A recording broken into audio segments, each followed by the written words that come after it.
12 नागरिक शास्त्र अध्याय 3 समकालीन विश्व में अमेरिकी वर्चस्व का वीडियो पार्ट 1। आपने देखा होगा सेकेंड चैप्टर में था दो ध्रुवीयता का अंत, यानी सेकेंड वर्ल्ड वॉर के बाद जो दो ध्रुवीय व्यवस्था स्थापित हो गई थी अमेरिका और सोवियत गणराज्य का, वो सोवियत संघ के विघटन के बाद खत्म हुई और अब विश्व एक ध्रुवीयता की तरफ बढ़ने लगा। यानी सिर्फ अब अमेरिका का वर्चस्व विश्व में होने लगा, क्योंकि उसको टक्कर देने वाला जो सोवियत संघ था उसका विघटन हो गया और अब वो कमजोर हो गया। तो इस चैप्टर में हम देखेंगे समकालीन विश्व में अमेरिकी वर्चस्व। अब इस कहानी को हम कैसे देखते हैं, किन किन घटनाओं से हम देखते हैं कि विश्व में अमेरिका का वर्चस्व बढ़ता जा रहा है। सबसे पहले प्रथम खाड़ी युद्ध, सोवियत गणराज्य के विघटन के बाद अमेरिका का वर्चस्व बढ़ता गया, विश्व में एक ध्रुव व्यवस्था स्थापित होने लगी और उसमें अमेरिका आगे बढ़ गया। प्रथम खाड़ी युद्ध। अब अमेरिका का वर्चस्व कैसे बढ़ता गया, आज के समय में भी हम देखें तो अमेरिका का ही वर्चस्व है विश्व में। इसको हम देखते हैं। सबसे पहले प्रथम खाड़ी युद्ध से इसकी शुरुआत हुई 1990 में। 1990 में इराक द्वारा कुवैत पर कब्जा। क्या था, कुवैत एक छोटा सा राष्ट्र था, इराक उस पर कब्जा कर लिया, अपना सैनिक नियंत्रण स्थापित कर लिया। ये बात अमेरिका को अच्छी नहीं लगी, क्योंकि ज़्यादातर खाड़ी देशों में ये जो यूरोपियन कंट्री हैं, जो शक्तिशाली देश हैं, वो वहाँ पे किसी न किसी तरह से अपना प्रभाव स्थापित करना चाहते हैं। तो ऐसे में कुवैत जब इराक ने अपना सैनिक नियंत्रण स्थापित कर दिया तो अमेरिका को ये बात अच्छी नहीं लगी और अमेरिका ने ऑपरेशन डेजर्ट स्टॉर्म के द्वारा कुवैत को इराक पर हमला करके छुड़ा लिया उसके नियंत्रण से। यानी सबसे पहला उसका आक्रमण क्या था, प्रथम खाड़ी युद्ध। इसमें क्या था कि इराक पर हमला करके कुवैत को वो इराक के चंगुल से छुड़ा लिया। अमेरिका के नेतृत्व में ये युद्ध हुआ। दूसरा, अफगानिस्तान व सूडान पर क्रूज मिसाइलों से हमला। क्या हुआ, केनिया और तंजानिया में अमेरिका का दूतावास था। केनिया और तंजानिया में अमेरिका के दूतावास पे कुछ हमले हुए, बम विस्फोट हुआ। अमेरिका को ये बात अच्छी नहीं लगी और ये कहा गया कि जो ये हमला करने वाला कौन था, एक आतंकी संगठन था, अल-कायदा। उन्होंने इनके दूतावास पे हमला किया, केनिया और तंजानिया पे। अमेरिका ने सबक सिखाने के लिए इस आतंकी संगठन को अफगानिस्तान, जहाँ पे इनका ठिकाना माना जाता है, अफगानिस्तान व सूडान पर क्रूज मिसाइलों से हमला किया ऑपरेशन इनफाइनाइट रीच के दौरान 1998 में।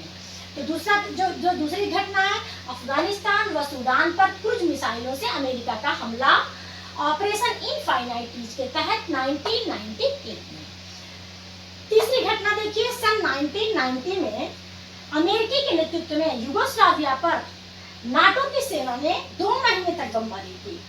नाटो क्या है, 1949 में स्थापित की गई उत्तरी अटलांटिक संधि संगठन के तहत कुछ देश हैं जो अमेरिका के साथ जुड़े हुए हैं। ये सारे लोग मिलकर अमेरिका के नेतृत्व में 1999 में युगोस्लाविया पे 2 महीने तक बमबारी किए और बमबारी के पश्चात स्लोबोदान मिलोसेविच की सरकार अपदस्थ हो गई और कोसोवो पर नाटो की सेना काबिज हो गई। आप देख रहे हैं कि कैसे कैसे विश्व में अमेरिका का वर्चस्व बढ़ता जा रहा है। किन किन आक्रमण के द्वारा, युद्ध के द्वारा, किन किन घटनाओं के द्वारा अमेरिका विश्व में अपना स्थान बनाता जा रहा है, वर्चस्व बनाता जा रहा है। इसी बीच एक दुर्घटना हुई, बहुत बड़ी दुखद दुर्घटना जो अमेरिका में घटित हुई। 9/11 की घटना, 11 सितंबर 2001, इस डेट को याद रखिएगा। 11 सितंबर 2001 को 4 अमेरिकी विमानों का, 4 जो अमेरिका की व्यावसायिक विमानें थी उनका अपहरण कर लिया गया आतंकी संगठनों के द्वारा और इन विमानों को सीधे अमेरिका के न्यूयॉर्क में ले जाया गया और न्यूयॉर्क के वर्ल्ड ट्रेड सेंटर को निशाना बनाया गया। 2 विमान, जो उसमें से 4 में से जो 2 विमान थे, 2 विमानों को वर्ल्ड ट्रेड सेंटर से टक्कर मार दी गई, बहुत बड़ा विस्फोट उसमें कराया गया। और जो तीसरा विमान था, तीसरे विमान को वर्जीनिया राज्य के आर्लिंगटन स्थित जो पेंटागन है, यानी अमेरिकी रक्षा विभाग का जो मुख्यालय है, उससे टक्कर मार दिया गया तीसरे विमान को और वहाँ पे बहुत ज़्यादा नुकसान हुआ। वर्ल्ड ट्रेड सेंटर, अमेरिकी रक्षा विभाग का मुख्यालय, देख रहे हैं कि कितना मुख्य बहुत महत्वपूर्ण संस्थाएं हैं ये, इनसे टक्कर मार दिया। यानी 2 विमान थे, वर्ल्ड ट्रेड सेंटर और तीसरा वर्जीनिया के रक्षा विभाग को टक्कर मारा। और चौथा विमान जो था वो दुर्घटनाग्रस्त हो गया पेंसिल्वेनिया में, जबकि उसका क्या लक्ष्य था, अमेरिकी कांग्रेस के मुख्य इमारत से टक्कर मारना था। चौथे विमान का लक्ष्य था अमेरिकी कांग्रेस के का जो मुख्यालय था, जो उसको जो है टक्कर मारनी थी, लेकिन वो दुर्घटनाग्रस्त हो गया किसी खेत में। तो इन 3 विमानों ने अमेरिका में बहुत बड़ा संकट अमेरिका को डाल दिया, बहुत बड़े संकट में, बहुत नुकसान हुआ जान माल का, और बहुत बड़ी विश्व स्तर की एक घटना है, दुर्घटना है।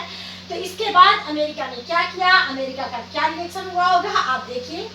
आपने देखा 9/11 की घटना, जब अमेरिका पे बम विस्फोट कराया गया आतंकी संगठन द्वारा, तो उसके बाद अमेरिका ने कठोर कदम उठाया इस आतंकी संगठन को समाप्त करने के लिए।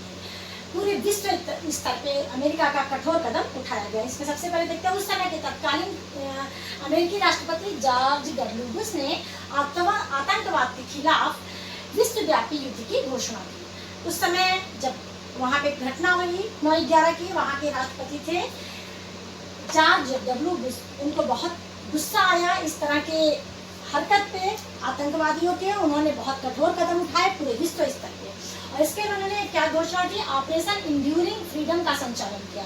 एक ऑपरेशन की शुरुआत की, ऑपरेशन इंड्यूरिंग फ्रीडम। इसके तहत क्या था, इसके तहत था कि जो भी पूरे विश्व में कोई देश, कोई व्यक्ति, कोई संगठन शक के आधार पे उसके खिलाफ कार्यवाही अमेरिका कर सकता था। यदि उससे ये शक हो कि ये अमेरिका के विरुद्ध आतंकी किसी कार्यवाही में या किसी आतंकी चाल में अमेरिका के विरुद्ध है, तो शक के आधार पे भी इस ऑपरेशन इंड्यूरिंग फ्रीडम के तहत वो उसके खिलाफ कार्यवाही कर सकता था। और उसने किया भी। उन्होंने विभिन्न लोगों को, विभिन्न संगठनों को शक के आधार पे उनको कैद किया, और ऐसे जगहों पे कैद किया जहाँ पे संयुक्त राष्ट्र संघ के जो सदस्य थे वो भी उनसे मिलने नहीं जा सकते थे। एक बहुत गुप्त जगह पे उनको कैद किया गया। और इसके खिलाफ जिस पे शक था बहुत ज़्यादा, अलकायदा वो अफगानिस्तान के तालिबान शासन के खिलाफ भी उन्होंने बहुत कठोर कदम उठाए, उनका खात्मा किया। और एक तरह से अलकायदा और तालिबानी शासन का उन्होंने काफ़ी अच्छा सबक दिया, और इसका जो मुख्य नेता था लादेन, उसको उन्होंने अंत में मार गिराया। 19 मार्च 2003 को ऑपरेशन इराकी फ्रीडम। अब एक और चीज़ है, देखिए इराक पर फिर वो जाता है वापस। इसके बाद 19 मार्च 2003 को ऑपरेशन इराकी फ्रीडम, वहाँ पे इराक पे अमेरिका का हमला हुआ। उनके साथ 40 देश साथ जुड़े हुए थे।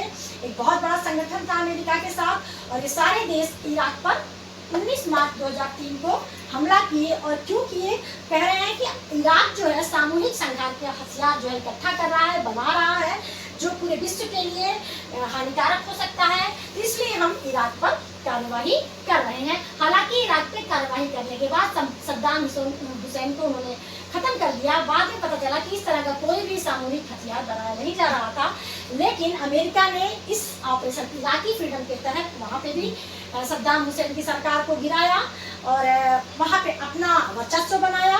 बल्कि ये कहा जाता है कि ये इनका जो एक कारण इन्होंने बताया था ऑपरेशन इराकी फ्रीडम का, ये कारण नहीं था सामूहिक हथियार का को नहीं बनाया जा रहा था इराक में, बल्कि उसका मेन मकसद था अमेरिका का कि वहाँ पे ऐसी सरकार को बैठाया जाए, ऐसी सरकार को बनाया जाए जो अमेरिका का कठपुतली हो, अमेरिका के कहीं पे चले। क्योंकि वहाँ पे पेट्रोलियम का बहुत बड़ा भंडार है, और आप जानते हैं कि सभी देशों का ऐसे देशों पर नजर रहती है, सभी शक्तिशाली देशों का ऐसे देशों की नजर रहती है जहाँ पे पेट्रोलियम का भंडार होता है। तो मुख्य कारण ये माना गया अमेरिका ने जो इस पे आक्रमण किया था, जो ऑपरेशन इराकी फ्रीडम चलाया था, तेल का भंडार और वहाँ पे अपने कठपुतली सरकार को बिठाना। तो इस तरह ये आपका जो है वीडियो पार्ट 1 चैप्टर 3 का समाप्त होता है। इसके बाद हम नेक्स्ट वीडियो में आपको इसके बारे में, इस चैप्टर के बारे में और कुछ डिटेल से समझाएंगे।